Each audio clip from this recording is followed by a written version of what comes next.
नमस्कार साथियों, मैं दिनेश मिर्दा, उज्जवल क्लासेज नागौर से। कैसे हैं आप? आशा करता हूँ कुशल मंगल होंगे और बढ़िया तरीके से नोट्स बना रहे होंगे। हम लोक देवियां पढ़ रहे हैं, लेकिन लोक देवियों के साथ साथ बहुत सारे नोट्स जो हम लिख रहे हैं साथ में नोट बना बना के, वो बहुत इंपॉर्टेंट चीजें हैं। इस वीडियो में भी देखना, बहुत काम की चीजें आपको साथ में मिलेगी। अभी हम शेखावाटी क्षेत्र की लोक देवियों को हम पढ़ रहे हैं और उन्हीं में हमने नीम का थाना की देवियां वगैरह यहाँ तक हम पहुंच रहे हैं। मतलब हमने अभी जो भी चर्चाएं की है, नीम के थाना की देवी पढ़ ली, अब हम झुंझुनू की देवी पढ़ेंगे और आगे वाली देवियों को हम पढ़ने का प्रयास करते हैं। तो आप जुड़िएगा मेरे साथ, कंटिन्यू बनिएगा, देखते हैं। आज हम पढ़ने वाले हैं, एक देवी है जिनका नाम है रानी सती। रानी सती, रानी सती, या आप कह सकते हो सती माता। रानी सती को हम पढ़ लेते हैं। सबसे पहले वही बात, अन्य नाम रानी सती को और क्या कहते हैं? तो आप भली भांति जानते हो, रानी सती को कहते हैं दादी जी। दादी जी। रानी सती की बात करूं तो इनका वास्तविक नाम, वास्तविक नाम, रानी सती का जो वास्तविक नाम था वो क्या नाम था? तो इनका वास्तविक नाम था नारायणी देवी अग्रवाल। नारायणी देवी अग्रवाल।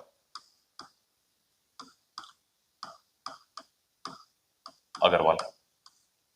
इनके जो पति हैं, हस्बैंड हैं, पति हैं, उनका नाम क्या है? तो इनके पति का नाम था तन धन दास अग्रवाल। पति का नाम है तन धन दास। ये जो तन धन दास हैं, इनकी हत्या, हत्या कब? 1652 में। और किसने कर दी? 1652 ईस्वी में। और इनकी हत्या किसने कर दी? तो आप बता सकते हो, हिसार के नवाब ने। हिसार के नवाब ने। हिसार के नवाब ने। नवाब ने। कहते हैं कि इनके पति की, सती माता के जो पति थे तन धन दास, उनकी जब हत्या कर दी गई तो ये पीहर में थे और पीहर में इनको सूचना मिल गई कि इनके पति का मतलब निर्मम हत्या हो चुकी है। और वहीं से पीहर से ये ससुराल आती है और ससुराल आके उग्र चंडी का रूप धारण करके और फिर वापस बदला लेती है अपने पति के हत्यारे हिसार के नवाब की, वापस क्या करेगी? हत्या। तो अभी हम रानी सती के पति की बात कर ली, पति की हत्या हो गई। अब हम देखेंगे रानी सती ने क्या कार्य किया। तो आप बता सकते हो, रानी सती ने एक तो पहला काम किया है, पति के हत्यारे हिसाब का जो नवाब है उसकी हत्या की। तो पहला काम किया, हिसार, उग्र चंडी का रूप धारण करके हिसार के नवाब की हत्या, नवाब की हत्या, हत्या की। तो इनके जो पति के हत्यारे थे हिसार के नवाब, उनकी हत्या की। और फिर इन्होंने क्या किया? तो पति के साथ सती हुई। पति के साथ सती हुई। साथ सती हुई। आप समझ रहे होंगे, पति के साथ सती हुई। पति के जो हत्यारे थे उनका वध करके और फिर पति के साथ में ये सती हो गई। अब सती हो गई तो फिर देवी के रूप में पूजनीय हुई, तो इनको पूजना स्टार्ट किया। और किस नाम से पूजना स्टार्ट किया? तो अभी हम बात करते हैं, देखने का प्रयास करें। सती हो चुकी है और इसके बाद में ये पूजी जाने लगी। पूजी जाने लगी। जाने लगी। बाद में ये किस नाम से पूजी जाने लगी? तो आप आराम से बता सकते हो, फिर ये दादी जी के नाम से पूजनीय हुई। दादी जी के नाम से। दादी जी के नाम से। दादी जी के नाम से ये पूजनीय स्टार्ट हो गई। फिर इनका मुख्य मंदिर, मुख्य मंदिर दादी जी का या रानी सती का जो मुख्य मंदिर है वो कहाँ पे है? वो आप बता सकते हो, इनका मंदिर है झुंझुनू में। और मंदिर है तो मंदिर में क्या भरेगा? मेला। अभी हम बात कर लेते हैं रानी सती की, तो देखने का प्रयास करें। रानी सती मंदिर है तो मंदिर में क्या भरेगा? मेला। और यहाँ मंदिर में मेला कब भरता है? तो आप भली भांति जानते हो, मेला भरता है सतिया अमावस्या को। सर ये सतिया अमावस्या कब आती है? तो आपको पता होगा, सतिया अमावस्या आती है भाद्रपद अमावस्या को। भाद्रपद अमावस्या को। अमावस्या। अमावस्या को। आप भली भांति जानते हैं कोई भी महीना होता है उसके दो पक्ष होते हैं। एक होता है कृष्ण पक्ष जो एकम से लेके अमावस्या तक होता है, एक होता है शुक्ल पक्ष जो एकम से लेके पूर्णिमा तक होता है।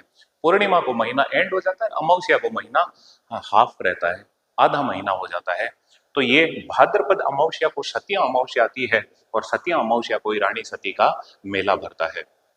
एक चीज और बता दूं, आपको पता होगा दिवराला सती कांड हुआ था, रूप कंवर जब ये सती हुई थी, लगभग 1986 87 की बात है। तो उसके बाद में पूरी तरह से सती प्रथा को बढ़ावा देने वाले साहित्य, ग्रंथ और मेलों पे पूरी तरह से बैन लगा हुआ है, रोक लगी हुई है। लेकिन आस्था है, आस्था को कौन रख सकता है। फिर भी हम बात करें तो ये सतिया अमावस्या को यहाँ पे मेला लगता है, बस इतना सा याद रखना है। ये जो रानी सती है इनका नाम क्या है, दादी जी वास्तविक नाम क्या था, नारायणी देवी अग्रवाल। इनके पति का नाम क्या था, तन धन दास, जिनकी 1652 में हत्या कर दी थी किसने, हिसार के नवाब ने। और फिर रानी सती ने हिसार के नवाब की हत्या की और पति के साथ में सती हो गई। और फिर किस नाम से पूजी जाने लगी, दादी जी के नाम से पूजी जाने लगी। और इनका मुख्य मंदिर कहाँ पे है, झुंझुनू के अंदर है। और मेला कब भरता है, सतिया अमावस्या को भरता है। अब लगे हाथ ही हम बात कर लेते हैं अन्य सती मंदिर कहाँ कहाँ हैं, तो उनकी हम चर्चा कर लेते हैं, देखने का प्रयास करें। राजस्थान में अन्य सती मंदिर, राजस्थान में अन्य सती मंदिर। तो राजस्थान में और सती मंदिर कौन से हैं। अब मैं सारों की तो बात नहीं करूंगा, एक दो जो इंपॉर्टेंट लग रहे हैं मुझे मैं उनकी बात कर देता हूं। अन्य सती मंदिर में एक है खेमी सती, खेमी सती।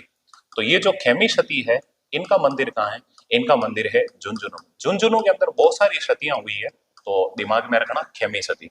इसके अलावा और कौन सती हुई है, तो और है रूप कंवर सती, रूप कंवर सती। और ये जो रूप कंवर सती हुई इनका जो मंदिर है वो कहाँ पे है, वो है दिवराला। और ये जो दिवराला जगह है ये कहाँ पड़ती है, सीकर में।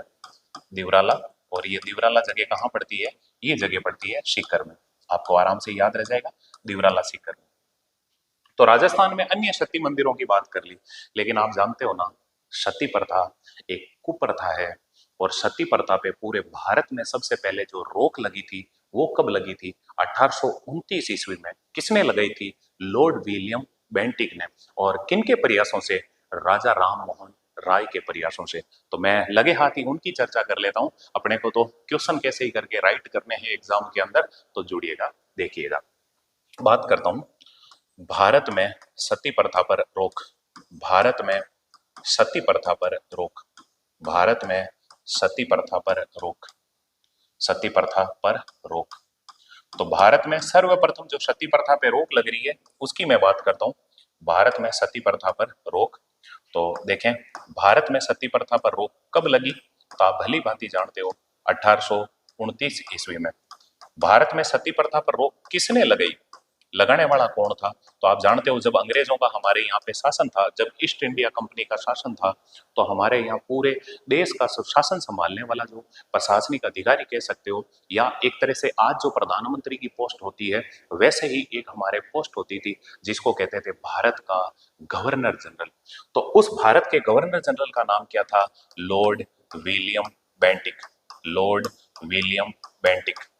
ये जो लॉर्ड विलियम बेंटिक है, लॉर्ड विलियम बेंटिक ने सबसे पहले भारत में सती प्रथा पर रोक लगाई थी। ये कौन था, तो आप बता सकते हो, भारत का गवर्नर जनरल, भारत का गवर्नर जनरल। तो भारत का गवर्नर जनरल है जिसका नाम क्या है, लॉर्ड विलियम बेंटिक। बेटिंग नहीं हो, बैटिंग नहीं है, तुम्हें बैटिंग बहुत अच्छी लगती है। देखो लॉर्ड विलियम बेंटिक। अब ये जो भारत में सबसे पहले 1829 में जो सती प्रथा पर रोक लगी, ये किन के प्रयासों से लगी, किन के प्रयासों से, ऐसा कौन बंदा था जिनके प्रयासों से, किन के प्रयासों से, तो आप आराम से बता सकते हो। ये जो भारत में सबसे पहले सती प्रथा पर रोक लगी थी, ये लगी थी राजा राम मोहन राय के प्रयासों से, राजा राम मोहन राय के प्रयासों से, राम मोहन राय के प्रयासों से, के प्रयासों से, प्रयासों से, प्रयासों से। है क्या चीज, पहली चीज सुनो, ये राजा राम मोहन राय अपने बंगाल के निवासी थे, कलकत्ता के निवासी थे। राजा राम मोहन राय बहुत छोटे थे तब इनके भैया का निधन हो गया, बड़े भाई का निधन हो गया। और कहते हैं इनके भैया के पीछे इनकी जब भाभी जी सती हुई तो उस टाइम इनको गहरा आघात लगा। इनको यूं लगा कि भैया तो खत्म हो गए लेकिन भाभी जी को साथ में क्यों जिंदा जलाया जा रहा है। उसके बाद में इन्होंने शिक्षा ग्रहण की, ब्रिटेन में गए, इंग्लैंड में गए, वहां से शिक्षा ग्रहण की और अंग्रेजी साहित्य को पढ़ा। और फिर इन्होंने जाना कि ये सती प्रथा एक कुप्रथा है और इसमें औरत को जिंदा जलाया जाता है। और इन्होंने अथक प्रयास किया और इन्हीं के अथक प्रयासों से भारत में जो भारत का गवर्नर जनरल है जिसका नाम है लॉर्ड विलियम बेंटिक, उन्होंने सबसे पहले सती प्रथा पर रोक लगाई। अब राजा राम मोहन राय की बात आ गई तो मेरे से रहा नहीं जाएगा, एक दो बातें मैं कर देता हूं क्योंकि बहुत इंपॉर्टेंट है राजा राम मोहन राय और यहाँ से अच्छे क्वेश्चन निकलने के चांसेस रहते हैं। आप कोई भी एग्जाम देते हो तो बात करता हूं, देखने का प्रयास करें। ये राजा राम मोहन राय, ये जो राजा राम मोहन राय है ना, इनका अन्य नाम, इन्हें और क्या कहते हैं, अन्य नाम तो आपको पता होना चाहिए। इन्हें कहते हैं भारत में पत्रकारिता का अग्रदूत, भारत में पत्रकारिता का अग्रदूत, भारत में पत्रकारिता का अग्रदूत, पत्रकारिता का अग्रदूत, अग्रदूत। जब डिटेल में हम इंडियन हिस्ट्री पढ़ेंगे, बहुत ज्यादा डिटेल में पढ़ेंगे, उस टाइम खूब चर्चा करेंगे। अभी मोटी मोटी बातें करता हूं। ये जो राजा राम मोहन राय है, इनके समाचार पत्र कौन से थे, समाचार पत्र। तो राजा राम मोहन राय के जो समाचार पत्र हैं मैं उनकी बात करता हूं। एक तो है संवाद कौमुदी, संवाद कौमुदी, संवाद कौमुदी।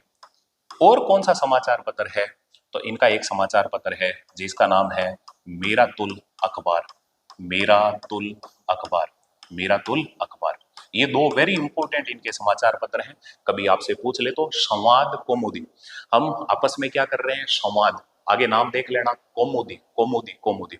और एक समाचार पत्र है जिसका नाम है मेरा तुल अखबार। मेरा तू किसे तुलेगी, अखबार से, क्योंकि तेरा इतना ही वेट है और तुझे तुलना है तो अखबार से तुल, बाट से मत तुल। मेरा तुल अखबार, ये राजा राम मोहन राय के समाचार पत्र थे। और इसके अलावा बात करता हूं राजा राम मोहन राय ने और किसकी स्थापना की है, इन्होंने कौन सा संगठन बनाया है, तो देखने का प्रयास करें। इन्होंने स्थापना तो आपको पता होना चाहिए। देखो दयानंद सरस्वती ने तो स्थापना की थी आर्य समाज की 1875 ईस्वी के अंदर, कहां पे, बंबई में।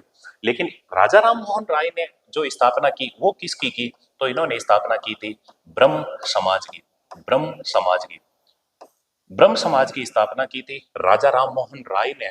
और राजा राम मोहन राय ने ब्रह्म समाज की स्थापना की, तो इन्होंने ब्रह्म समाज की स्थापना कब की है, तो आपको पता होना चाहिए। इन्होंने 20 अगस्त 1828 को, 20 अगस्त 1828 ईस्वी को कलकत्ता के अंदर ब्रह्म समाज की स्थापना की थी। अभी मैंने मोटी मोटी कुछ बातें की है, ऐसे ही लगे हाथ नाम आ गया इसीलिए अभी मैं ज्यादा बात नहीं कर रहा। ये थे राजा राम मोहन राय, जिन्हें भारत में पत्रकारिता का अग्रदूत कहते हैं। इनके दो समाचार पत्र इंपॉर्टेंट, संवाद कौमुदी और मीरातुल अखबार। और इन्होंने स्थापना किसकी की है, ब्रह्म समाज की, जो कब की है, 20 अगस्त 1828 को। लेकिन ये ब्रह्म समाज आ गया तो मेरे से और नहीं रहा जाएगा, मैं बात कर लेता हूँ लगे हाथ ही। बाई चांस आपसे कोई सवाल और पूछ ले, अब मैं इसको छोटा कर देता हूँ ताकि यहीं आपके नोट वगैरह और आप ऐड कर सको। देखो भैया, राजा राम मोहन राय के निधन के पश्चात ब्रह्म समाज धीरे धीरे कई टुकड़ों में बंटा। तो मैं बात करता हूं, देखो आपसे पूछ ले, ब्रह्म समाज के संस्थापक तो राजा राम मोहन राय हैं, लेकिन आपसे पूछ ले आदि ब्रह्म समाज, आदि ब्रह्म समाज, आदि ब्रह्म समाज के जो संस्थापक थे वो कौन थे, आदि ब्रह्म समाज के संस्थापक। तो भैया देखो, देवता है ना, देवता आदिकाल से चले आ रहे हैं, देव देव आदिकाल से चले आ रहे हैं। तो आदि ब्रह्म समाज के संस्थापक है, उनका नाम है देवेंद्र नाथ टैगोर, देवेंद्र नाथ टैगोर, देवेंद्र नाथ टैगोर। इसके अलावा बाद में एक बना भारतीय ब्रह्म समाज, भारतीय ब्रह्म समाज, भारतीय ब्रह्म समाज। तो भारतीय ब्रह्म समाज के आपसे पूछ ले संस्थापक, तो भैया सुनो, पूरे भारत में कहीं पे भी चले जाओ हमारे केश कौन काटते हैं, सेन। पूरे भारत में कहीं पे भी चले जाओ हमारे केश कौन काटते हैं, सेन। तो भारतीय ब्रह्म समाज के संस्थापक होंगे, उनका नाम होगा केशव चंद्र सेन, केशव चंद्र सेन। आपने देखो खूब पढ़ा होगा याद करने का प्रयास किया होगा, लेकिन इतना मस्ती से याद नहीं रहा होगा। ब्रह्म समाज के संस्थापक हैं राजा राम मोहन राय। आदि ब्रह्म समाज के संस्थापक हैं देवेंद्र नाथ टैगोर। देव देव आदिकाल से चल रहे हैं, और पूरे भारत में कहीं पे भी चले जाओ कैश कौन काटते हैं? सेन। तो भारतीय ब्रह्म समाज के संस्थापक कौन है? केशव चंद्र सेन। और इसके अलावा लगे हाथी में लिख देता हूं, आपसे पूछ ले, साधारण ब्रह्म समाज के संस्थापक। साधारण ब्रह्म समाज के संस्थापक। साधारण ब्रह्म समाज के संस्थापक। तो साधारण ब्रह्म समाज के संस्थापक है, उनका नाम है आनंद मोहन बोस। आनंद मोहन बोस। आपको आराम से याद रह जाएगा। देखो, हमारा जीवन है ना, बहुत साधारण होना चाहिए। हम जितना साधारण जीवन रखेंगे ना, उतना ही हमें जीवन में क्या आएगा? आनंद। आनंद। तो देखो, साधारण ब्रह्म समाज, आनंद। साधारण, आनंद। तो साधारण ब्रह्म समाज के संस्थापक कौन है? आनंद मोहन बोस। पूरे भारत में चले जाओ, पूरे भारत में कैश कौन काटते हैं? सेन। तो भारतीय ब्रह्म समाज के संस्थापक कौन हो जाएंगे? केशव चंद्र सेन। और आदि ब्रह्म समाज के संस्थापक कौन हो जाएंगे? देवेंद्र नाथ टैगोर। जुड़े रहिए, मैं सारे वीडियो डालूंगा और उनमें जुड़ी हुई जो बातें आएगी, मेरे से रहा नहीं जाएगा। भले ही आप कुछ भी कहें, वो चीजें तो मैं जरूर दूंगा। और यही मेरी चीजें हैं, स्पेशल चीजें हैं, और यही आपको फायदा देगी। बस आप जुड़ते रहें और नोट्स बनाते रहें। तो यहां से अब कभी भी कोई भी सवाल आ जाए, चाहे तो ब्रह्म समाज का आ जाए, आदि ब्रह्म समाज का आ जाए, भारतीय ब्रह्म समाज का आ जाए, साधारण ब्रह्म समाज का आ जाए, आपके कभी गलत नहीं हो सकता। अभी हम सती माता पढ़ रहे थे, तो सती प्रथा पर, भारत में सती प्रथा पर सबसे पहले रोक लगी थी 1829 में। और किसने लगाई थी? Lord William Bentinck. बेंटिंक नहीं हो, लॉर्ड विलियम बेंटिंक ने। किन के प्रयासों से? राजा राम मोहन राय के प्रयासों से। तो ये राजा राम मोहन राय जी की हमने कुछ बातें कर ली। शायद लगभग लगभग 90% राजा राम मोहन राय जी से जो सवाल पूछते हैं वो यहीं से पूछ लेते हैं। चलो, अब मैं बात कर लेता हूँ। और अभी सती प्रथा की बात हो रही है, तो राजस्थान में जो कुप्रथाएं थी उन पे रोक सबसे पहले किन किन रियासतों ने लगाई है, वो भी लगे हाथ ही हम चर्चा कर लेते हैं, तो देखने का प्रयास करें। देखो, राजस्थान, राजस्थान में कुप्रथाओं, कुप्रथाओं पर रोक। राजस्थान में कुप्रथाओं पर रोक। अब राजस्थान के अंदर जो भी कुप्रथाएं थी, उन पे जो रोक लगाने वाली जो रियासतें, मैं उनकी बात करता हूं। जैसे एक तरफ मैं लिख देता हूं कुप्रथा, कुप्रथाएं, और एक तरफ लिख लेता हूं सर्वप्रथम रोक। सर्वप्रथम रोक। सर्वप्रथम रोक। राजस्थान की कौन सी रियासत थी जिसने इन कुप्रथाओं पे सर्वप्रथम रोक लगाई है? तो कुप्रथाओं में पहली कुप्रथा हम ले लेते हैं सती प्रथा। आपसे पूछ ले, राजस्थान में सती प्रथा पर सबसे पहले रोक किसने लगाई है? तो उस रियासत का नाम क्या होगा? बूंदी। बूंदी। देखो भैया, सती माता का मंदिर होगा, मेले में आप जाओगे, वहां खाने को क्या मिलेगी? बूंदी। बूंदी। सती के मंदिर में क्या मिलेगी? बूंदी। तो सती प्रथा पे सबसे पहले रोक किस रियासत ने लगाई? बूंदी रियासत ने। ऐसे ही हम बात कर लेते हैं, एक कुप्रथा थी समाधि प्रथा। समाधि प्रथा।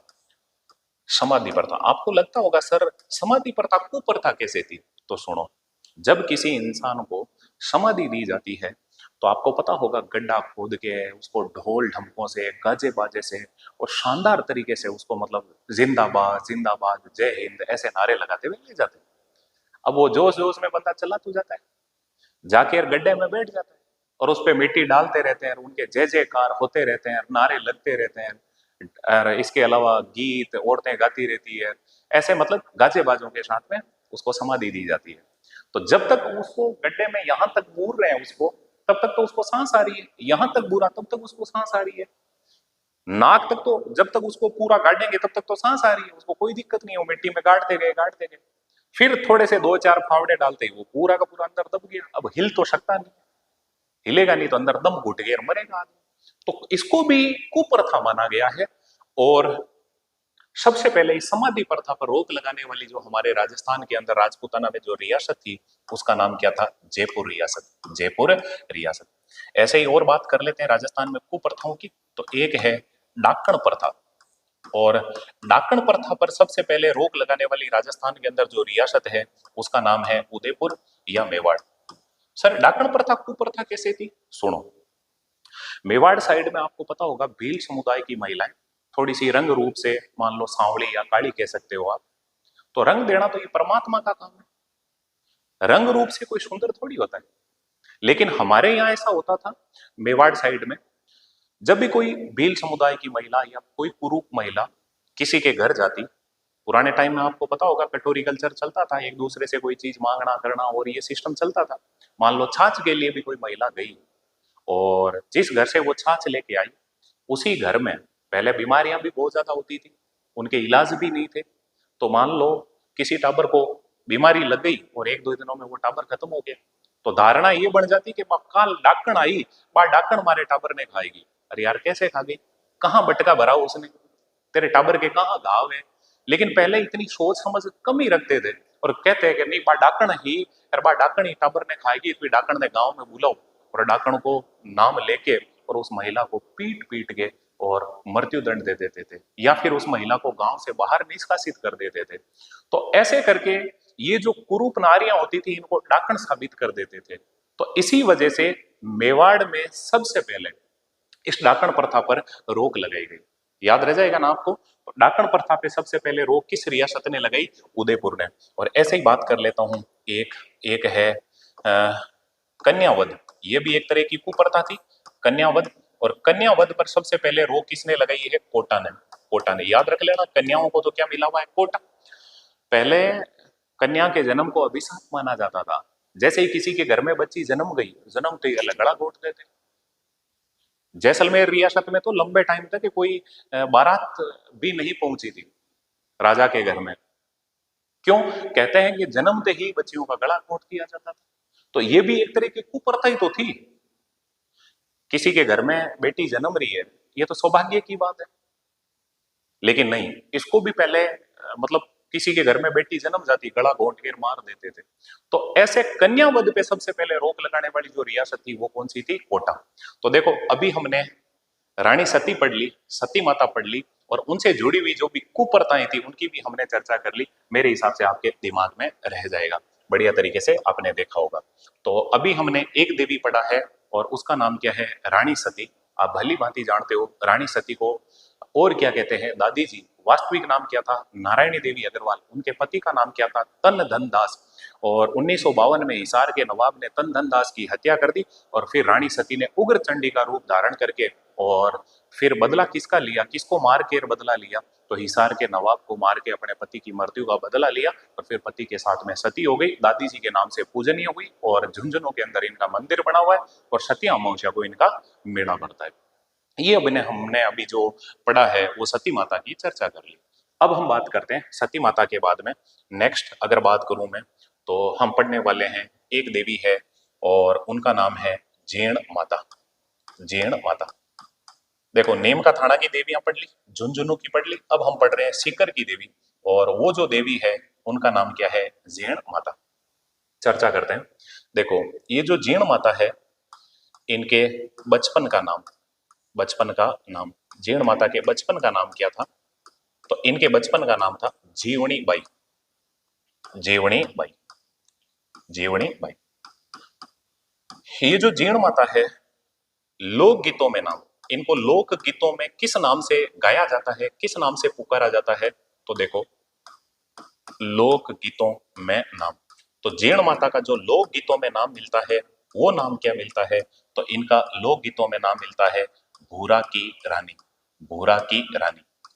तो इनको लोक गीतों में कहते हैं भूरा की रानी। और बात करें जीण माता के अन्य नाम क्या मिलते हैं इनको, और क्या क्या कहते हैं? तो आप भली भांति जानते हो जीण माता को क्या क्या कहते हैं। तो इन्हें कहते हैं एक तो भ्रामरी देवी। भ्रामरी देवी। भ्रामरी देवी। और इन्हें क्या कहते हैं? इन्हें कहते हैं मधुमक्खियों वाली देवी। मधुमक्खियों वाली देवी। मधुमक्खियों वाली देवी। मधुमक्खियों वाली देवी। वाली देवी। याद रख लोगे ना? तो इन्हें कहते हैं भ्रामरी देवी या भ्रामरी माता। देवी की बजाय माता लिख देता हूं, भ्रामरी माता। और इन्हें कहते हैं मधुमक्खियों वाली देवी। भ्रामरी माता और मधुमक्खियों वाली देवी। तो देखो बचपन का नाम क्या था? जीवनी बाई। लोकगीतों में इन्हें क्या कहते हैं? भूरा की रानी। अन्य नाम क्या है? भ्रामरी माता। और इन्हें क्या कहते हैं? मधुमक्खियों वाली देवी। इन्हें मधुमक्खियों वाली देवी क्यों कहते हैं? कहते हैं कि मुगल बादशाह औरंगजेब ने एक बार मंदिर तोड़ने के लिए यहाँ सेना भेजी थी और उस सेना पे देवी ने मधुमक्खियों का रूप धारण करके हमला किया और बाद में औरंगजेब है यहाँ पे नतमस्तक हुआ और औरंगजेब ने कहा, हे देवी तेरे इस कहर को रोक और मैं जब तक जिंदा रहूंगा तेरे यहाँ दीपक के लिए तेल भेजता रहूंगा। और औरंगजेब कहते हैं कि जब तक जिंदा था देवी के मंदिर में यहाँ दीपक जलाने के लिए तेल भेजता था।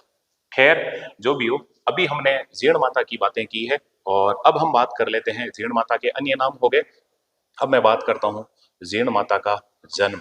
तो जीण माता का जो जन्म है वो कब हो रहा है? तो जीण माता का जन्म हो रहा है मतलब कहाँ हो रहा है? वो हो रहा है धांधु गांव। और ये धांधु गांव कहाँ पड़ता है? तो ये धांधु गांव पड़ता है चूरू के अंदर। चूरू के अंदर मेरे हिसाब से दिमाग में रहेगा। जन्म हुआ है तो निश्चित रूप से पिता भी होंगे और पिता का नाम क्या है? धंध राय। पिता का नाम है धंध राय। धंध राय। तो पिता का नाम क्या है? धंध राय। तो देखो अभी हमने जीण माता की बात की, बचपन का नाम क्या है? जीवनी बाई। लोकगीतों में क्या कहते हैं? भूरा की रानी। अन्य नाम क्या है? भ्रामरी माता। एक नाम और लिख सकते हो, जयंती देवी। जयंती देवी, भ्रामरी माता, जयंती देवी। और कहते हैं मधुमक्खियों वाली देवी। जन्म कहाँ हुआ? धांधु गांव चूरू में। और इनके पिता कौन है? धंध राय। ऐसे ही मैं बात करता हूँ जीण माता की। तो जीण माता के जो भाई है, भाई का नाम क्या है? तो भाई का नाम है हर्षनाथ। हर्षनाथ। ये जो भाई है हर्षनाथ, मैं बात कर लेता हूं। ये जो हर्षनाथ है ये प्रसिद्ध हुए, बाद में ये भी पूजनीय हुए। तो ये प्रसिद्ध हुए, तो ये किस नाम से प्रसिद्ध हुए? तो ये प्रसिद्ध हुए थे हर्ष भैरव के नाम से। सॉरी, ये प्रसिद्ध हुए थे हर्ष भैरव के नाम से। हर्ष भैरव। तो ये हर्ष भैरव के नाम से प्रसिद्ध हुए। और इनका जो मंदिर बना हुआ है हर्षनाथ का, वो मंदिर कहाँ बना हुआ है? तो हर्षनाथ का जो मंदिर बना हुआ है ना, वो बना हुआ है काजल शिखा पहाड़ी। काजल शिखा पहाड़ी। और ये जो काजल शिखा पहाड़ी है ये कहाँ पे पड़ती है? तो ये काजल शिखा पहाड़ी पड़ती है सीकर में। सीकर में, सीकर के अंदर काजल शिखा पहाड़ी है, उसी पे हर्षनाथ का मंदिर बना हुआ है। एक बात बताता हूँ, सुनो। हुआ यूं, दंदराय जी के एक बेटा है जिसका नाम है हर्ष, एक बेटी है जिसका नाम है जीवनी। दोनों भाई बहनों में इतना प्रेम था, दोनों एक साथ रोटी खाते थे, एक साथ ही सोते उठते बैठते खेलते, बहुत ज्यादा प्रेम था। लेकिन एक बार हर्ष की शादी हो जाती है और शादी के बाद में जो हर्ष थे उनकी जब पत्नी आती है, तो नई नई हमारे जो भी कोई दुल्हन आती है, आपको पता होगा गांव में एक बार पनघट पे जरूर ले जाते हैं। और नई नई बीननी ठमक ठमक, वो अलग ही घुंघरू वाले चैन पहनी हुई, छड़े पहन के और ठमक ठमक करते हुए जाती है। और गुआड़ में बैठे बैठे सारे डोकरा ध्यान करते हैं, है ना। सब की सब यही निगाह रखते हैं कि इसकी हाल चाल कैसी है, चाल चलन कैसा है। अपने आप वो एक आध बार में ही पहचान लेते हैं। और वो औरत भी होती है नई नवेली, वो पनगढ़ पे जाके घड़ा वड़ा भर के और पानी वगैरह लाती है। ऐसे ही हर्षनाथ की जो पत्नी थी जीवनी बाई, और हर्षनाथ की पत्नी यानी कि ननद भौजाई एक बार पनगढ़ से पानी ला रही थी और दोनों में ऐसे ही कहा सुनी हो गई। और बात बात में ऐसा कहा जीवनी बाई ने, कहा देखो भाभी जी, भले ही तुम कुछ भी कहो, भाई जितना मेरे से प्रेम करता है उतना आपसे नहीं करता। और जो जीवनी बाई की भाभी थी उन्होंने कहा, ना जी, तुम्हारा भाई सबसे ज्यादा प्रेम मेरे से करता है। तो जीण माता ने कहा, अगर यही बात है तो अभी हम घड़ा लेके चल रहे हैं, यदि भाई ने मेरा घड़ा पहले उतार लिया तो समझ लेना भाई मेरे से बहुत ज्यादा प्रेम करता है, और यदि पानी का घड़ा आपका पहले उतार लिया तो समझ लेना आपसे प्रेम ज्यादा करता है। जीण माता को पूरा यकीन था, जीवनी बाई को पूरा यकीन था कि भाई सबसे पहले घड़ा मेरा ही उतारेगा। लेकिन लुच्ची थी भाभी, और भाभी ने थोड़े से टांगड़े फास्ट भरे और सबसे पहले घर में वो घुस गई, जीण माता बाद में घुसी। इतने में हर्षनाथ ने पत्नी का घड़ा पहले उतार लिया। इस बात को लेके जीण माता नाराज हो गई और मन में गुस्सा आ गया। Jeen Mata hand to hand वहीं से निकल जाती है और एक पहाड़ी पे जाके और भगवान की भक्ति में लग जाती है। जीण माता रूठ के चली जाती है भाई से, परिवार वालों से। जब हर्ष को इस बात का पता चलता है, हर्ष अपनी बहन को मनाने के लिए जाता है, लेकिन जीण माता कहती है, नहीं हर्ष, अब मैं तो केवल भगवान की भक्ति करूंगी, भोलेनाथ की भक्ति करूंगी, आप घर चले जाएं। और हर्ष भी कहते हैं कि बहन अगर तू नहीं घर चलेगी तो मैं भी घर नहीं चलूंगा। और दोनों बहन भाई आमने सामने ही पहाड़ियों पे बैठ गए और भगवान की भक्ति में लीन हो गए। और फिर कहते हैं कि इन्होंने परमात्मा को ही शरीर अर्पित कर दिया। तो ये भाई बहन का प्रेम था, और ऐसा एग्जाम्पल पूरे भारत में कहीं पर भी नहीं मिलेगा, जो बहन भाई फिर देवी देवता के रूप में प्रकट हुए। और अब मैं एक बात और बता दूं आपको, सुनना।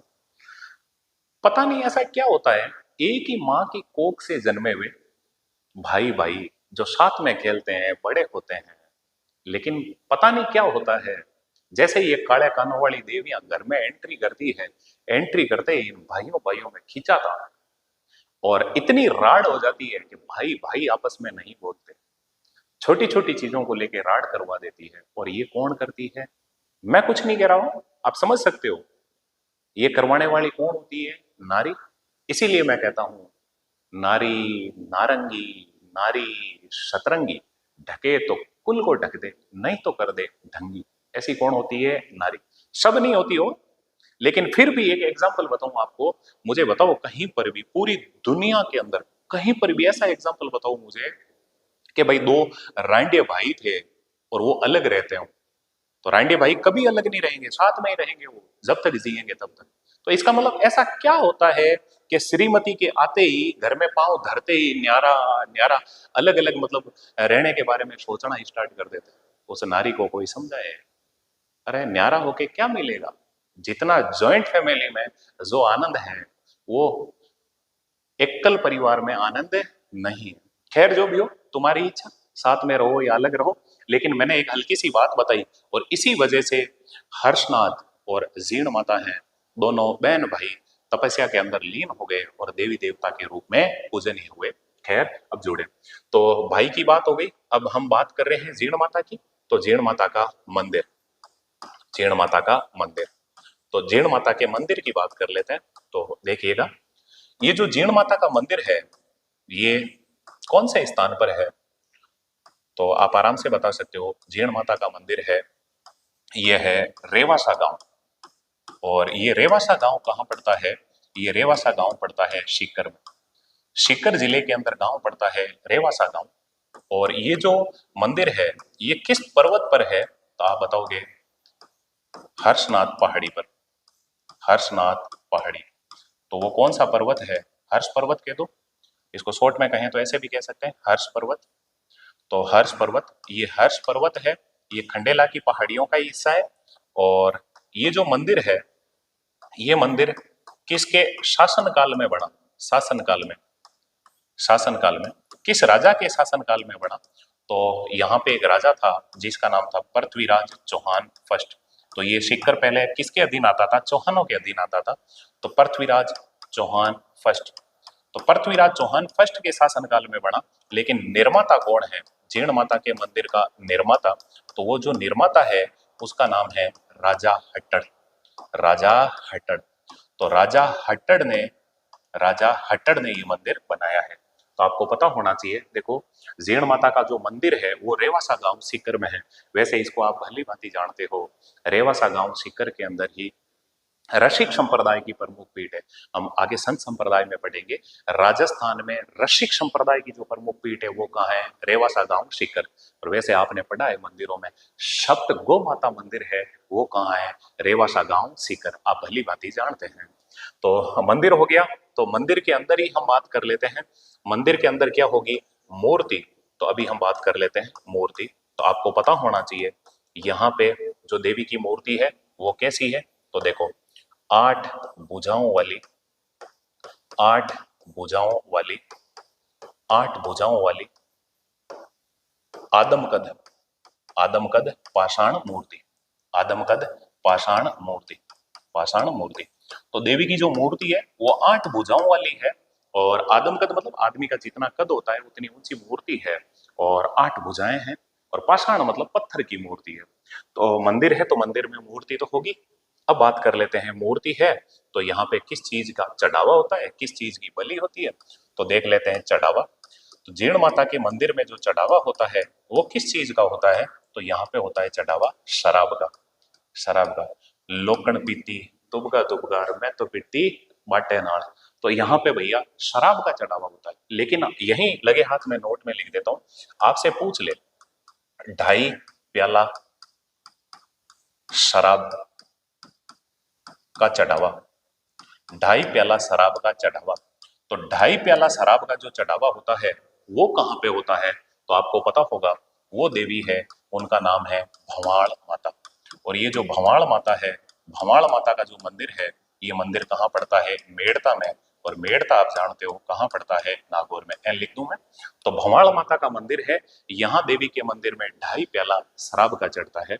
कुछ लोग ये भी कहते हैं जीण माता के मंदिर में भी 2.5 प्याला शराब का चढ़ता है, लेकिन दिमाग में रख लें, शराब का चढ़ावा कहाँ होता है? जीण माता के मंदिर में। अब जीण माता का मंदिर है तो इसमें बलि, तो आपको पता होना चाहिए, इस मंदिर में बलि दी जाती है छाग बलि। सर ये छाग बलि क्या होती है? तो आप जानते हो छाग बलि क्या होती है?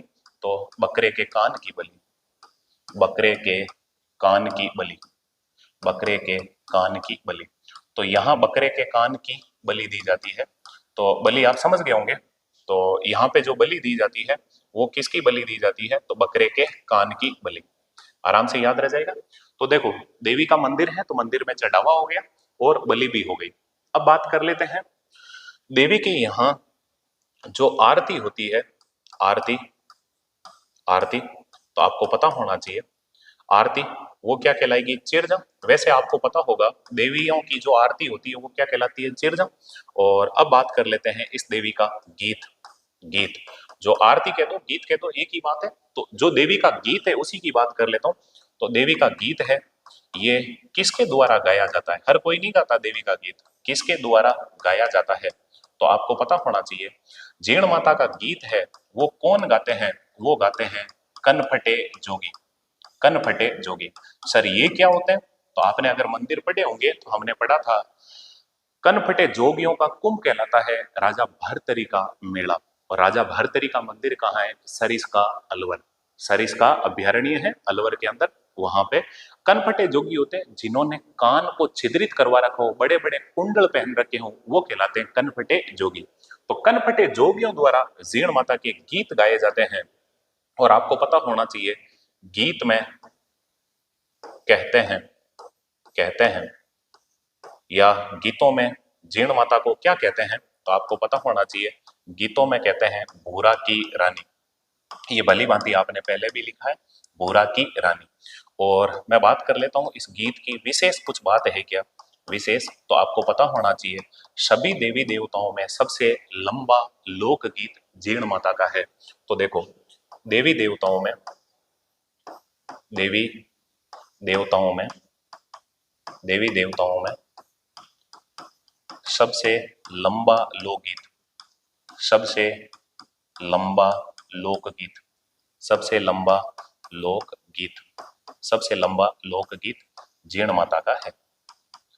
जीण माता का है, जीण माता का है। आपसे पूछ ले देवी देवताओं में सबसे लंबा लोकगीत किसका है? तो वो किसका होगा? जीण माता का। तो अभी देखो, अभी हम जीण माता की बात कर रहे हैं, हल्का सा जुड़े देखने का प्रयास करें। लेकिन आपसे पूछ ले, लोक देवताओं में सबसे लंबा गीत किसका है?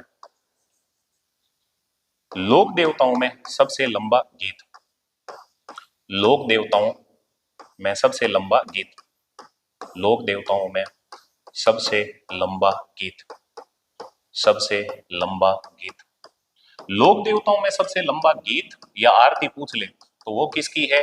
राम सा पीर या रामदेव जी का, रामदेव जी। आराम से याद रह जाएगा। देवी देवताओं में, चाहे लोक देवता हो चाहे लोक देवियां हो, इनमें सबसे लंबा लोकगीत किसका है? जीण माता का। और लोक देवियों में तो वैसे ही हो जाएगा, लेकिन लोक देवताओं में सबसे लंबा गीत किसका है? रामदेव जी का। अभी ये कनपटे जोगी आ गया तो एक नोट में यहाँ पे लिख देता हूं, देखो, कनपटे जोगियों का कुंभ, कनपटे जोगियों का कुंभ, कनपटे जोगियों का कुंभ। तो कनपटे जोगियों का कुंभ किसे कहते हैं? तो आप भली भांति जानते हो, कनपटे जोगियों का कुंभ कहलाता है राजा भरतहरि, राजा भृतहरि का मेला। और भृतहरि का मेला कहाँ पड़ता है? सरिस्का अभ्यारण्य अलवर के अंदर। तो ये भी हम जीण माता की बात कर रहे हैं, मेरे हिसाब से आपके दिमाग में रह रहा होगा जीण माता के चढ़ावा किसका होता है? शराब का। बलि कौन सी दी जाती है? छाग बलि। छाग बलि का मतलब ऐसा, वहां पे पूरा बकरे की बलि नहीं दे जाते, वहां पे केवल बकरे का कान थोड़ा सा काट के चढ़ाया जाता है। और देवियों की जो आरती होती है वो क्या कहलाती है? चिरजम। और गीत की बात करें तो जीण माता के गीत है कनपटे जोगियों द्वारा गाए जाते हैं। और गीतों में जीण माता को क्या कहते हैं? भूरा की रानी कहते हैं। और देवी देवताओं में सबसे लंबा लोकगीत किसका है? जीण माता का। लोक देवताओं में सबसे लंबा लोकगीत किसका है? रामदेव जी का। और ये कनपटे जोगी आ गया इसलिए हमने लिख लिया कनपटे जोगियों का कुंभ किसे कहते हैं? भरतरी का मेला। मेरे हिसाब से दिमाग में रह जाएगा। और इसके अलावा बात कर लें, अभी देखो आपने मंदिर देखा था, मूर्ति देखी थी, ये सब बातें देख ली। अब आपको पता होना चाहिए, तो मंदिर है तो मंदिर में क्या भरेगा? मेला। तो देवी के मंदिर में मेला भरवा देते हैं। और आपको पता होना चाहिए देवी के मंदिर में मेला कब भरेगा? तो आपको पता है नवरात्रों में। और नवरात्रा दो होते हैं नवरात्रों में। नवरात्रे दो होते हैं, एक तो होते हैं शारदीय नवरात्रा, एक होते हैं बसंतीय नवरात्रा। आपको पता होगा चैत्र शुक्ल एकम से लेके चैत्र शुक्ल नवमी तक होते हैं बसंतीय नवरात्रा, जो छोटे नवरात्रा कहलाते हैं। और एक होते हैं शारदीय नवरात्रा, जो आश्विन शुक्ल एकम से लेके आश्विन शुक्ल नवमी तक भरते हैं, और उन्हें कहते हैं बड़े नवरात्रा। ये त्योहार मेलों में हम पढ़ेंगे। अभी हम बात कर रहे हैं मेला हो गया। तो मेले में आपको पता होगा जो देवी है, तो इस देवी को मानने वाले लोग ही आएंगे। तो अभी हम बात कर लेते हैं इस देवी की, ये किसकी आराध्य देवी है? तो आप भली भांति जानते हैं जीण माता, ये आराध्य देवी किसकी है? तो जीण माता आराध्य देवी की बात करें तो ये किसकी आराध्य देवी होगी? तो आप भली भांति जानते हो ये है चौहानों व मेणाओं की। चौहानों, एक तो है चौहानों की, और किसकी है? तो और है मेणाओं की। चौहानों और मेणाओं की आराध्य देवी मानी जाती है, वो कौन मानी जाती है? जीण माता। अब मैं बात कर लेता हूँ, ये जो जीण माता है इनकी कुछ विशेष बातें देख लेते हैं। तो आगे वाली स्लाइड ले लेता हूं मैं, और जीण माता की कुछ विशेष बात। तो विशेष बात में, या फिर एक चढ़ावा पहले लिख लेते हैं फिर विशेष की बात कर लेते हैं। देखो जीण माता के मंदिर में चढ़ावा, चढ़ावा तो यहाँ चढ़ावा भेजा। तो यहाँ पे चढ़ावा भेजने वाला कौन था? तो उस आदमी का नाम है औरंगजेब, मुगल बादशाह औरंगजेब। आप जानते हो ना, ये मुगल बादशाह औरंगजेब ने कब से कब तक शासन किया था? तो ये राजा बना था 1658 में, और कब तक रहेगा? 1707 ईस्वी तक। तो और इसने चढ़ावा भेजा। तो चढ़ावा भेजा किसने भेजा? तो आप जानते हो औरंगजेब ने भेजा है। और भेजा तो क्या भेजा या किसका भेजा? तो आप आराम से बता सकते हो, यहाँ चढ़ावे के रूप में क्या भेजा था? तेल, दिए वाला तेल भेजा था। क्यों भेजा था? तो आप जानते हो जीण माता के मंदिर को तोड़ने के लिए औरंगजेब की सेना ने हमला किया, लेकिन देवी ने मधुमक्खियों के रूप में औरंगजेब की सेना पे हमला किया। और इतना भयंकर ये हमला था, औरंगजेब को खुद को नतमस्तक होना पड़ा, माफी मांगनी पड़ी। और औरंगजेब ने कहा, हे देवी, जब तक जिंदा रहूंगा तब तक तेरे मंदिर में दीपक जलाने के लिए तेल भेजता रहूंगा। तो मुगल बादशाह औरंगजेब ने इस मंदिर में चढ़ावे के लिए क्या भेजा था? तेल भेजा था। तो चढ़ावा भेजा ऐसे लिख देता हूँ, चढ़ावा भेजा, इस पॉइंट को ऐसे बना लेते हैं, चढ़ावा भेजा। तो किसने और किसका, ऐसे लिख देते हैं, किसने भेजा। तो आप जानते हो चढ़ावा किसने भेजा है? औरंगजेब ने। और चढ़ावा किसका भेजा या क्या भेजा चढ़ावे के रूप में? तो आप बता सकते हो तेल का। अब हम देख लेते हैं देवी की कुछ विशेष बात। तो जीण माता पढ़ रहे हैं, इनकी कुछ विशेष बात की हम चर्चा कर लेते हैं। तो विशेष बात में अगर मैं बात करूं तो आपको पता होना चाहिए इस मंदिर के समीप, इस मंदिर के समीप, इस मंदिर के समीप पांडवों की पाषाण मूर्तियां, पांडवों की पाषाण मूर्तियां, पांडवों की पाषाण मूर्तियां, पांडवों की पाषाण मूर्तियां, पत्थर की मूर्तियां, पाषाण का मतलब समझ गए होंगे पत्थर। इस मंदिर के समीप पांडवों की पाषाण मूर्तियां बनी हुई है।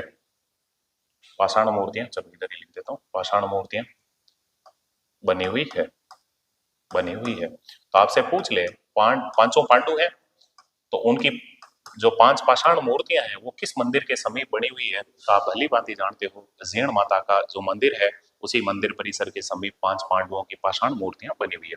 और बात कर लेता हूं विशेषता में। तो इस मंदिर के समीप, इस मंदिर के समीप, मंदिर के समीप, समीप जोगी कुंड, एक तालाब है, जोगी कुंड बना हुआ है। जोगी कुंड, एक तालाब है, जोगी कुंड, जोगी कुंड में लिख दूं तालाब बना हुआ है, जोगी कुंड निर्मित है, निर्मित है। दो बातें हो गई अभी देखो इस मंदिर की विशेषता में। एक तो देख लिया पांडवों की पाषाण मूर्तियां, इसके अलावा यहाँ पे क्या बना हुआ है, जोगी कुंड बना हुआ है, जो कि एक तालाब है। वैसे आप जानते हो रणथंभौर दुर्ग है सवाई माधोपुर में, और उसमें आपको पता होगा रणथंभौर दुर्ग के अंदर महल हैं, और वो कौन से महल हैं, जोगी महल, सुपारी महल, बादल महल। याद कैसे रखोगे, जोगी, सुपारी ने, बादला में महल। तो जोगी महल कहाँ है, रणथंभौर दुर्ग में, और जोगी कुंड कहाँ है, तो आप बताओगे कहाँ पे भैया, तो जीण माता के मंदिर के पास में।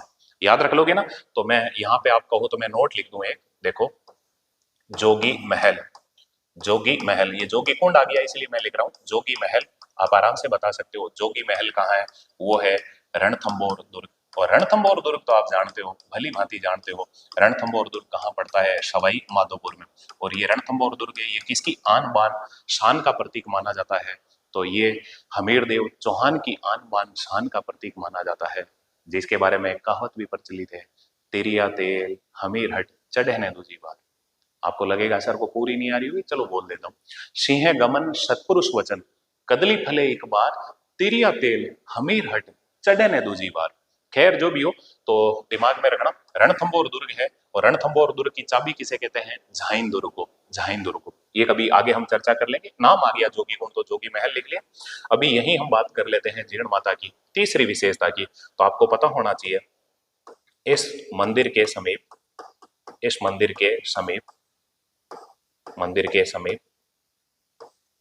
भामरिया, भामरिया ओब्लिक भुवनेश्वरी, भामरिया ओब्लिक भुवनेश्वरी,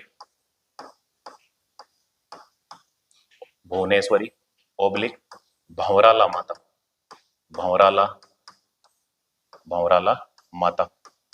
देखो एक ही देवी हो, भामरिया कह दो, भुवनेश्वरी कह दो, या भंवराला माता का मंदिर बना हुआ है, का छोटा मंदिर बना हुआ है, का छोटा मंदिर बना हुआ है, मंदिर, मंदिर है, बना हुआ ही है तभी तो है, मंदिर है जिसमें, जिसमें, जिसमें वीर जगदेव, वीर जगदेव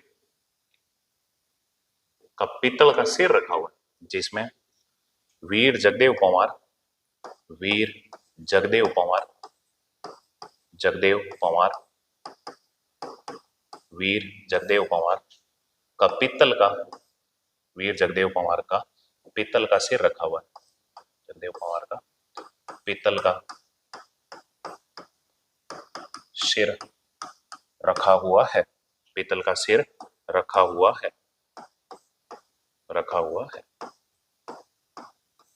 बस दिमाग में रखना, वीर जगदेव पंवार का पीतल का सिर बनाया हुआ है, और वो कहाँ पे रखा हुआ है, तो आप बता सकते हो जीर्ण माता के मंदिर के समीप ही भामरिया या भुवनेश्वरी या भंवराला माता का छोटा मंदिर है, और उसी के अंदर ये वीर जगदेव पंवार का पीतल का सिर रखा हुआ है। वैसे आप जानते हो ना दुर्सा अड्डा की पीतल की मूर्ति कहाँ है, अचलगढ़ दुर्ग सिरोही में। अब नाम आ गया पीतल का तो मेरे से रहा नहीं जाएगा, एक नोट लिख देता हूं, देखो दुर्सा आढ़ा, दुर्सा आढ़ा ये कौन थे, अकबर के दरबारी कवि।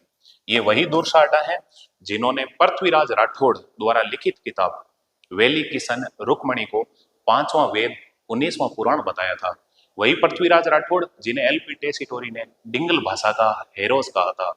वही पृथ्वीराज राठौड़ जिन्हें कन्हैयालाल सेठिया ने पित्थल नाम से संबोधित किया है। कन्हैयालाल सेठिया की रचना है पाथल पित्थल, पाथल पित्थल, और रचना है धरती धोरारी, और रचना है मिंजर, और रचना है लीलटास, और रचना है कक्कोरे कोल्डगो, और रचना है रमणियारा सोरठा, मायड्रो हेलो, है माणी जलम धोम।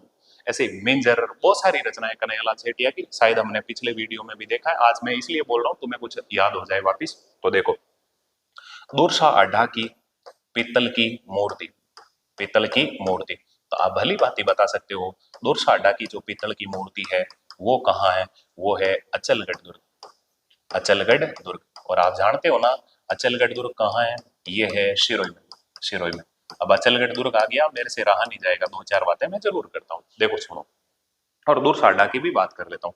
ये जो दुर्सा अड्डा है ना, अकबर का दरबारी था, और अकबर के दरबार में रहते रहते महाराणा प्रताप की प्रशंसा में एक किताब लिखता है जिसका नाम है विरुद्ध छतरी, और एक इनकी रचना है जिसका नाम है कीर्तार बावनी। ये वही दुर्सा अड्डा है जो पृथ्वीराज राठौड़ द्वारा लिखित किताब वेली किशन रुक्मणी रो, क्या कहते हैं, पांचवां वेद 19वां पुराण।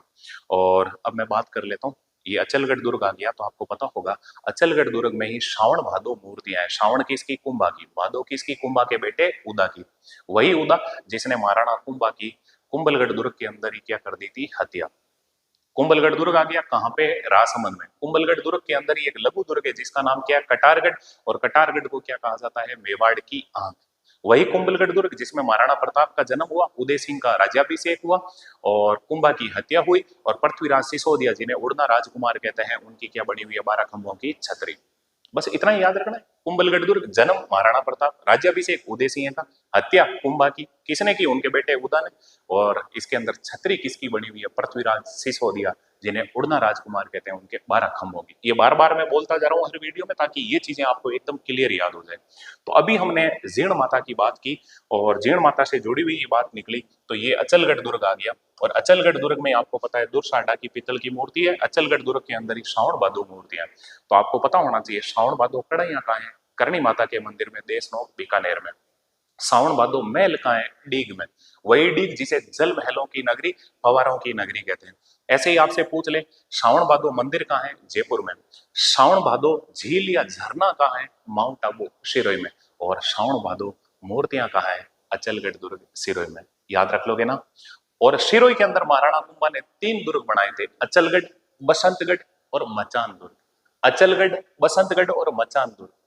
तो महाराणा कुंभा ने उदयपुर में कौन सा दुर्ग बनाया था? भोमट दुर्ग। वही महाराणा कुंभा जिन्हें राजस्थान में स्थापत्य कला का जनक कहा जाता है। और क्यों कहा? तो आप जानते हो कवि राजा श्यामल दास ने अपनी किताब वीर विनोद में लिखा है कि मेवाड़ में 84 दुर्ग थे, उनमें से अकेले कुंभा ने 32 दुर्गों का निर्माण करवाया। ये बार बार इसलिए बोल देता हूं आपको याद करवाने के लिए, क्योंकि आप मेरे अपने हो और मेरा फर्ज यही बनता है मैं कैसे ही करके आपको याद करवाऊं। देखो लिखाते तो सभी हैं, और एक बार लिखने से या एक बार बोलने से कोई चीजें याद होती? मैं कहता हूँ दुनिया में जितनी किताबें हैं हर इंसान सारी किताबों को पढ़ लेता। ऐसे नहीं होता, बार बार रिकॉल करना पड़ता है, बार बार अभ्यास करना पड़ता है, तब जाके ये चीजें याद होती है। और हो जाएगी आराम से, आप बस सुनते रहें, बार बार इनको लिखते रहें, अपने आप चीजें याद हो जाएगी। तो अभी हमने देखो जीर्ण माता की बात की थी, मेरे हिसाब से दिमाग में रह जाएगा। देखो जीर्ण माता में जो भी हमने पढ़ा था मैं वापिस बोल देता हूँ। जीर्ण माता का जो बचपन का नाम था वो क्या नाम था? जीवनी बाई। जीर्ण माता को गीतों में क्या कहते हैं? लोक गीतों में जीर्ण माता नहीं गाते ऐसे, गीतों में क्या कहते हैं? भूरा की रानी। और इन्हें क्या कहते हैं? इन्हें कहते हैं जयंती देवी, और कहते हैं भ्रामरी देवी। भ्रामरी देवी इसलिए कहते हैं, इन्होंने मधुमक्खियों का रूप धारण करके औरंगजेब पे हमला किया था, तो क्या कहते हैं? भ्रामरी देवी। और जीर्ण माता को क्या कहते हैं? तो आप जानते हो, मधुमक्खियों वाली देवी। जीर्ण माता है तो आपको पता होना चाहिए इनका जन्म कहाँ हुआ? धांधु। जन्म हुआ धांधु। धांधु गांव पड़ता है चूरू में। पिता कौन है? धनराय। भाई कौन है? हर्ष। और ये हर्ष भैरव के रूप में पूजनीय हुए। और हर्ष भैरव का मंदिर कहाँ पे बना हुआ है? काजल शिका पहाड़ी, जो कहाँ पे पड़ती है? सीकर में। अब बात कर लेते हैं, ये जो जीर्ण माता है, जीर्ण माता का मंदिर बना हुआ है वो किस पहाड़ी पर बना हुआ है? हर्ष पर्वत पे बना हुआ है, और खंडेला की पहाड़ियों का हिस्सा है। कहाँ पे है? रेवासा सीकर के अंदर है। मंदिर किस राजा के शासनकाल में बना? तो पृथ्वीराज चौहान फर्स्ट के शासनकाल में बना। और मंदिर बनाया किसने? राजा हट्टड़ ने बनाया। तो मंदिर है तो मंदिर में मूर्ति भी होगी। तो आपको पता होना चाहिए जीर्ण माता के मंदिर में 8 भुजाओं वाली पत्थर की बनी हुई पाषाण मूर्ति है। तो मंदिर है और मूर्ति है तो इसमें चढ़ावा भी होगा। चढ़ावा किसका होता है? शराब का। तो 2.5 प्याला शराब वाली देवी कौन है? तो आप बता सकते हो वो कौन है? भंवाड़ माता। यहाँ पे बलि किसकी दी जाती है? तो कान की, बकरे के कान की, इसीलिए कहते हैं छाग बलि। किसकी बलि दी जाती है? छाग बलि। और बात कर लें इस देवी का जो गीत है, देवी देवताओं में सबसे लंबा लोकगीत है, और लोकगीतों में जीर्ण माता को कहते हैं भूरा की रानी। और ये जीर्ण माता के लोकगीत कौन गाते हैं? कनफटे जोगी। तो आपको पता होना चाहिए कनफटे जोगियों का कुंभ किसे कहते हैं? वो है राजा भरतरी का मेला, जो कहाँ पे पड़ता है? सरिस्का अभ्यारण्य अलवर के अंदर। और अगर पूछ ले लोक देवताओं में सबसे लंबा लोकगीत किसका है, तो रामदेव जी का या राम साबीर का। और अगर बात करूं मैं, ये देवी है तो देवी के मंदिर में मेले कब भरेंगे, नवरात्रों में। आराध्य देवी किसकी है, चौहानों और मेणाओं की। और बाकी तो क्या, ये कुछ विशेष बातें मैंने लिखा ही है, आपके सामने पड़ी है। विशेष बातों में इतना ही याद रखना, मंदिर के पास पांडवों की पाषाण मूर्तियां हैं। इसके अलावा यहाँ पे कौन सा है, जोगी कुंड बना हुआ है। और इसके अलावा आप देखोगे तो यही जीर्ण माता में देखो हमने लिखा है, पास में ही, सॉरी, यहाँ पे हमने लिखा है, वो ये लिखा है कि भाई विशेषताओं में देखने का प्रयास करना। यहाँ पे देखो एक छोटा मंदिर है, भामरिया या भुवनेश्वरी या भंवराला माता, और इसी में वीर जगदेव कुमार का पीतल का सिर रखा हुआ है। आराम से याद रह जाएगा। वो पित्तल की बात आ गई तो मैंने देखो पित्तल की बात लिख दी। दुर्साड्डा की पित्तल की मूर्ति कहाँ है, अचलगढ़ दुर्ग सिरोही। ये वही दुर्साड्डा है जो अकबर के दरबारी थे, और इन्होंने किताब कौन सी लिखी थी, विरोध छतरी। विरोध मतलब विरोधी, छतरी मतलब क्षत्रिय। अकबर के विरोधी क्षत्रिय कौन थे, महाराणा प्रताप। सर अकबर के दरबार में तो महाराणा प्रताप की प्रशंसा में किताब लिख दी भाई। सर अब बात तो वाह हुई, धान खावे मांटी को, गीत गावे बीरा का। बिल्कुल दम था बंदे में। और बिया तो अपना मारवाड़ी में किया गया, गाँव तो बेरी का ही हरावना चाहिए। दुश्मन भी हो, अगर वो योद्धा है तो उसकी प्रशंसा होनी चाहिए। तो ऐसे ही महाराणा प्रताप की प्रशंसा कौन करते हैं, दुर्सा आढ़ा। याद रख लोगे ना, दुर्साडा की पीतल की मूर्ति कहाँ है, अचलगढ़ दुर्ग सिरोही। और सिरोही में दुर्ग कौन से, अचलगढ़, बसंतगढ़ और मचान दुर्ग। ये तीनों दुर्ग बनाए किसने, महाराणा कुंभा ने। ओके दोस्तों, आपने मुझे इतना झेला, इसके लिए बहुत बहुत धन्यवाद, शुक्रिया। मुखातिब होंगे कल। Thank you.